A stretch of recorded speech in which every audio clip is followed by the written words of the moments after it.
Hello, Brett, and welcome. Thanks for joining me in my office. Yeah, likewise, in my home office. Thanks, Adi. Thank you for having me.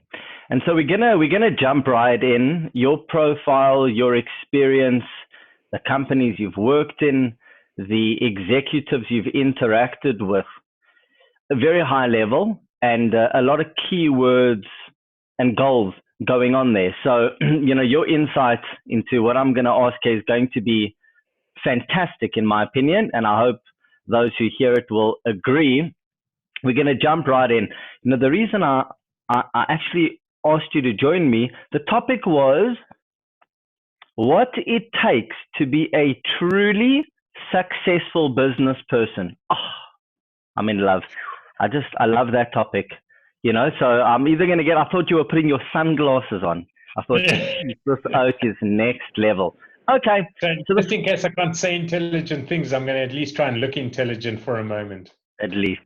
So the first question is, what are the qualities of a good business person? Now, there's three parts to this question, not to get too complicated. The one is the qualities of a good business person, those who have nothing when they start. Secondly, those who have money to play with, because it's different qualities. And then the second part of this is, and we'll leave that for a little bit later, is why do some people have the ability to get stuff done, whereas others just seem to take up space? So I thought it kind of matched the first question. So we put it together. Sure. Look, I mean, it's an interesting one for me in terms of I over the years had one set of quotes which are often thrown at me because I think they all came out of some of the RMI founders stable, and I never worked for that group, but the guys like Paul Harris and Laurie Dippenard, and they all had there's a set of quotes that I think filtered down through many of the people that they worked with that I've picked up on. And one of those ones was, you're either in the get rich group or in the stay rich group. And one of the fundamentals that if you ever confuse the two pools, that's where things can go completely wrong.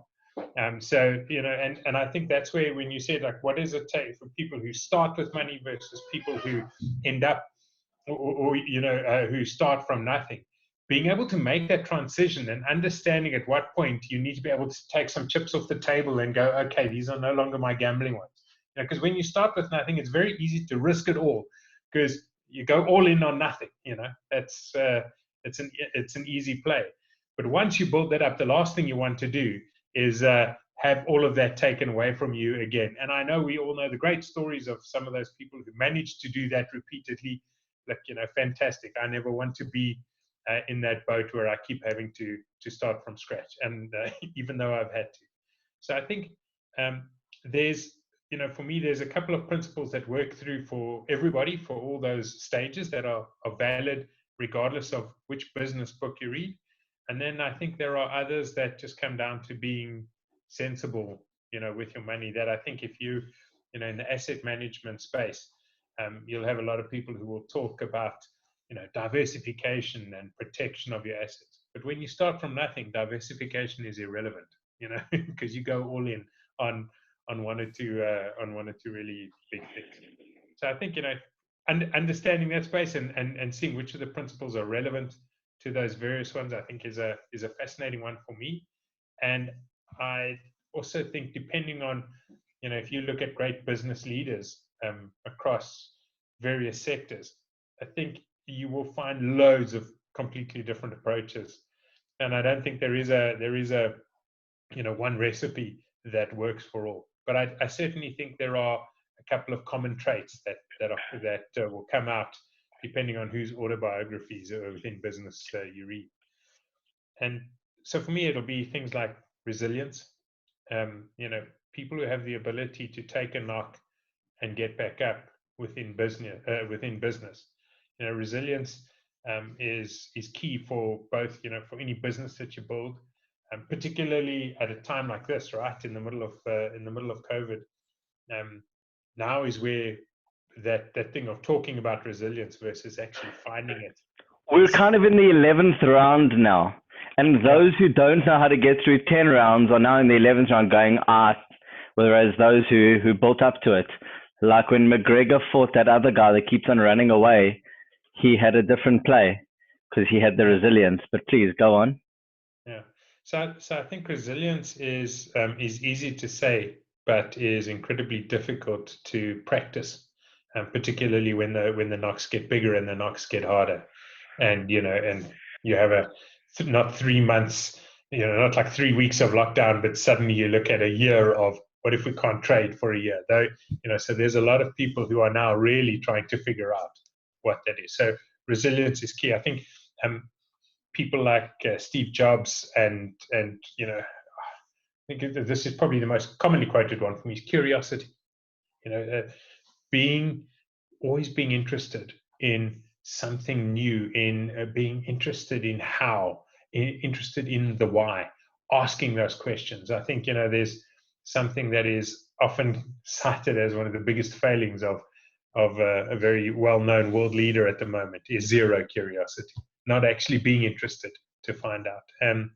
And I think as a business person, if you're not constantly asking the questions, you've got a problem. So you look at Steve Schwarzman from Blackstone, the founder of Blackstone. If you read his processes, the whole thing is that ask the why, and then when people would normally stop, it's like go to that next, but the why that, and dissecting everything, and I think today staying curious is critical, because a third part which ties into that, the need to be a lifelong learner is essential if you want to actually develop and actually manage those, manage your resilience. Because if you stop with the rapid pace that things are changing, I think you're on a hiding to nothing, and there's no way that you actually can evolve as a business leader. And just to add to that quickly, because I don't want to steer you off completely, is, being a lifelong learner does not mean I only read books. Because, because that works against me. Like, I hate books. Like, I don't read books. I'm more of a documentary kind of person. I like to learn from all different things, not just reading books. So if people had to stick with read books, like this is my list, I'm like, I don't know, like I don't read anything book-wise. So then I'm completely excluded. That's always fly that flag, but please carry on. So, yeah, look, I mean, what you raise an interesting point. I find business books incredibly boring and difficult most of the time. So I must be honest. I raised this one thing, the Steve Schwarzman sort of autobiography as his book Lessons in Excellence as an example, because I have just soldiered through it, but I found that it was relatively easygoing compared to a lot of things. So I have a stack of business books, of which I've made it probably less than a third of the way through all of them on my table. But as you rightly point out, that's one aspect of learning. Because the problem with a lot of those things is it's actually 3 pages of lessons, condensed into 1,000 pages of waffle. And that's also insufferable. But if somebody's a good storyteller, if they tell their lessons through examples and things that they went through, I find it a lot easier. But I mean, today is the age of podcasts. I mean, there is so I listen to a lot of the podcasts. If I, the moment I'm in a car and that, then my Tim Ferriss podcasts come out, and listening, as he goes and does the dissection and listening to everybody's story. So podcasts are just as good as as that, and whether you do internet searches, listen to TED Talks, it's all lifelong learning. But it's that curiosity of going, why, how does this work, and that. Because there's no way we can figure it all out ourselves, right? And it's also fundamental of like some parents push less screen time. Me personally, I have for the last 3 years with my daughter pushed as much screen time as possible. Now, in hindsight, I was wrong. It's crazy. And don't get me wrong, we have a garden. We do a lot of outside, but I've been pushing a lot of screen time from a learning perspective. She's 3 years old. She can read some words. She knows all of her colors. She knows all of her numbers up to 20. She can count in 2 languages. And now, while we're in lockdown, all the parents have pushed less screen time. The kids are bored. Sitting at home, they're bored. My daughter, nothing's changed. She's at home. She's learning. She's singing along. It's a whole vibe. So my theory is lots of screen time, learning from the screen. We don't watch like the pig one. There's the one Peppa Pig, because Peppa Pig has fits. That's bad learning. Then the children will have fits. So there's certain things she doesn't watch. Anyway, my point is there's different fundamentals of what is learning for this new age world that we're in. But please carry on. Adi, I think one of the things as a parent is, and it's relevant to us, is being able to make sure that you manage distraction versus learning. Because I think it's very easy to veg out on something, and you follow the YouTube links down the rabbit hole, and the next thing you've lost 2 hours on irrelevant fail army videos kind of thing. So and as adults we struggle to make sure that we bring it back. So we've already got to do that, and I think the challenge for us as parents is to make sure that we not just help our kids, because they actually don't have those decision making and self-discipline skills built in yet. Yeah, so just manage them. Just make sure that what they're watching, what they're doing is learning, is about numbers, colors. It's not just blind, but absolutely. That's what being a good parent, a responsible, I'd hope I'm responsible. Okay, so it's about that discipline. I think there's a Ray Dalio, the guy who is famous for his book Principles, and one of the ways that he describes learning is actually making sure, having the discipline to, every time he makes a decision, actually write it down, document it, and think back then and go, okay, why did I decide that way? What was the outcome? Was it positive or negative? And make sure that I actually learn from that, from that decision, and ultimately distilling those decisions and lessons from those decisions into the principles of how he eventually invests. And over time, refining until those principles became these principles that have guided like an entire world of investment managers. Amazing. But it was having the discipline right from when he was young to actually going, okay, what are the decisions I made today? Active, passive decisions, right? These are the things I decided. What was the outcome? Was it good or bad?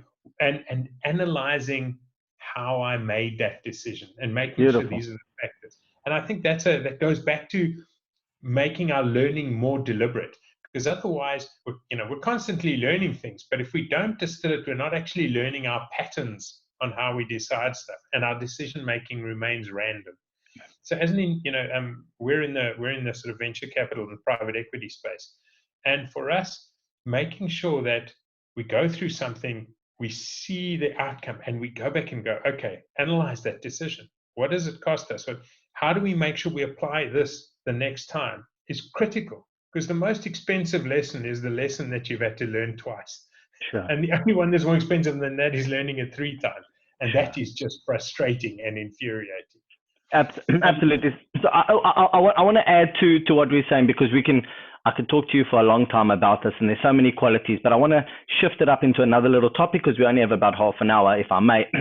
So here's my second question. Even though I wanted to go into why do some people actually get stuff done and some people don't, that's a whole topic in and of itself. Okay, so let's jump onto another topic, if we may. What would you tell a 35-year-old you? It's going back just a few years. It's an interesting one. It's an interesting stage of my life. I think it would be, I'd have far more lessons for my 20-year-old self. The 35-year-old me has I think now some of the things that I just said, I wish I'd applied earlier. I wish I'd taken note and learned, made a more deliberate effort on learning from my decisions. Because I think a lot of those things are now sitting in the back of my mind, they run my decisions, and I haven't in the past, I hadn't actually set them out enough to realize why I'm going that way. And I think, so for me personally, I'm in a field working with entrepreneurs that it's very fulfilling, but it's an incredibly challenging one because it requires, in South Africa, it requires us to try and build an entire industry at the same time as trying to build a business. So I could probably go back and tell myself there are far easier ways to make money, son, which should probably have been true. But I also would tell myself to think longer, to think further down the road, because I think too often we do get stuck in short-termism. We make a lot of decisions because of something that is awkward now, but we haven't actually mapped out what that can be. And I think, again, COVID is going to drive so much of that for all of us, because you really are being forced to ask. We started off asking questions of, what can I do differently? Now you're in the question of, what if I have to reinvent everything? So there are lots of entrepreneurs who are looking and going, what if my business never comes back? Do I try to go, what do I do with these assets I have? Or do I actually go and say, all right, let me forget about the assets. Let's just go to my skill set. What can I actually do in this world? What else is there at the moment that is, where the world is headed, that our world needs, and how do we solve those? And I think a lot of that, the requirement to go, to work towards solving a real problem as opposed to finding a use for your skill set. I think that shift is one that I would have liked to have made earlier, because we talk about solving problems, but we don't realize too often we're about, I like this, I want to do this, and now that I've sort of done this, I must figure out who will pay me for it. It's completely the wrong approach to actually making a success of this stuff. It's far more around, that's the need. How do I make sure that I have the skill set and I've got the resources to go and fulfill that need? And then what's the business model that I can apply around that? Yeah, and then obviously juggling whether you can even stay afloat and survive. Because some people, as much as they want to be creative and do the ultimate,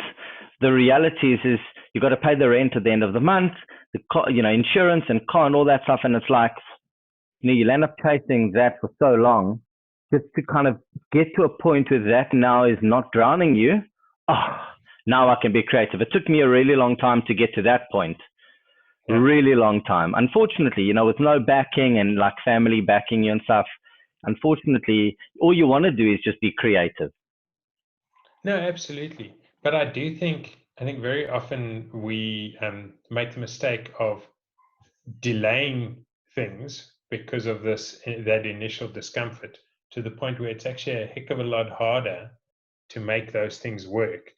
And it actually makes it harder to do what we should have done in the first place. Yeah, so from a risk perspective, potentially, would you have said to yourself, I was too loyal to this person. Listen, just forget about the loyalty. Just go learn. So-and-so offered you that position. You should have spent 2 years with that guy or that lady. You should have, there was a business, it sounded interesting. You were a little bit unsure because you wanted to get your bonus at the end of the year. You should have done that. These sorts of things now in hindsight, maybe, your path to perfection wasn't as perfect as you would have thought it was. Maybe you could have done other stuff that would have just increased your skill set, that kind of way up to a 35-year-old. Yeah, I think the the world of barking dogs and that. I've got it as well. I had to put them at the back. The focus and the big shift in focus in terms of going, rather than focusing on the job, the benefits and that, actually turning it and going, what else can I learn in this experience? Treating each one as a learning opportunity. And when you feel that you're not learning anymore, finding the next place to go. And I mean, I've got a good friend of mine who did exactly that, who did some massive career shifts and went and started again at the bottom, rather than trying to build some typical corporate career that we read about, in our parents' era, as opposed to finding learning opportunities and learning, getting yourself in a position where you can get a broader skill set that you can apply to a lot more things, but that is not everyone's risk profile. There are some That's a people good point who are, as well. this is not a one-size-fits-all approach. I agree that you should always try to put yourself in positions where you can learn a lot, but not everybody. There's some people who are far more conservative in nature. I mean, I'm an accountant by training, but I frequently sort of walked out and started with nothing in processes. So it's sort of contrary to what I would have expected as my nature. But there are some people who do want to stay within, it's their personality type, and that they want to stay within their thing, and their job and their satisfaction is from ticking the boxes and being analytical.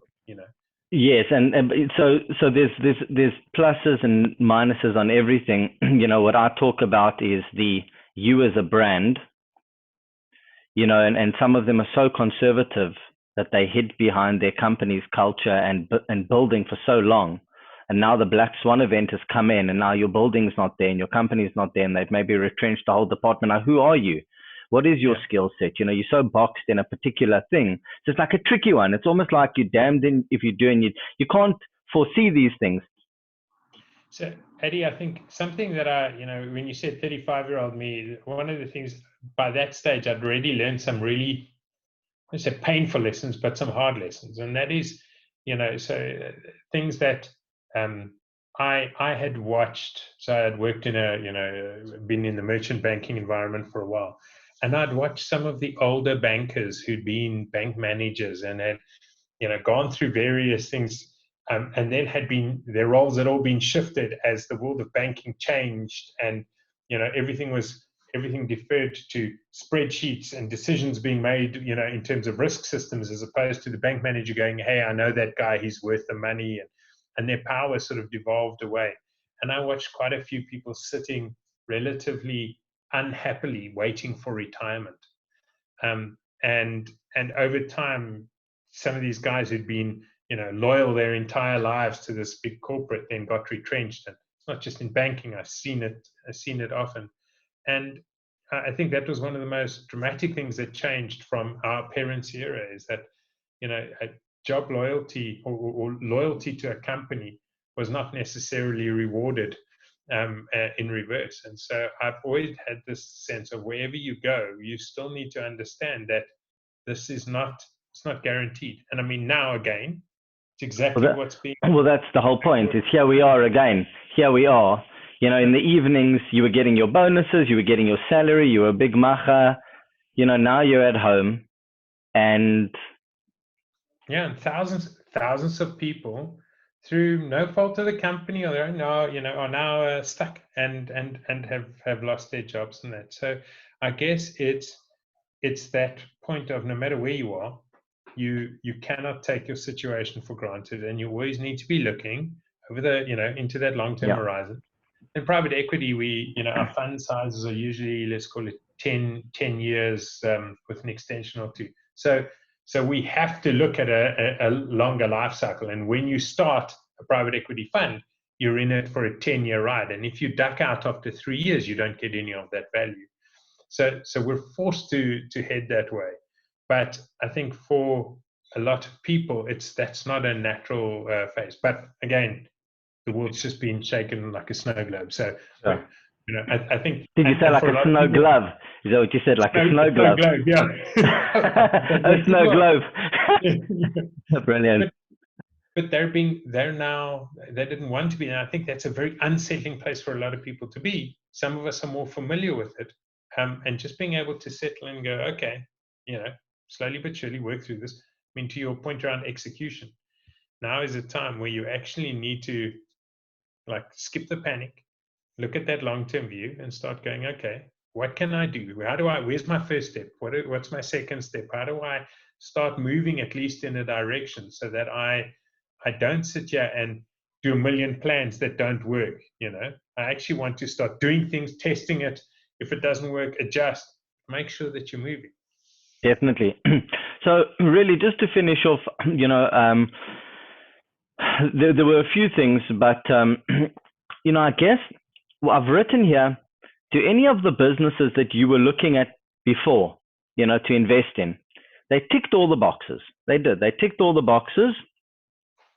But there was one thing that scared you off. You were like, cannot believe that guy rocked up in his green shorts.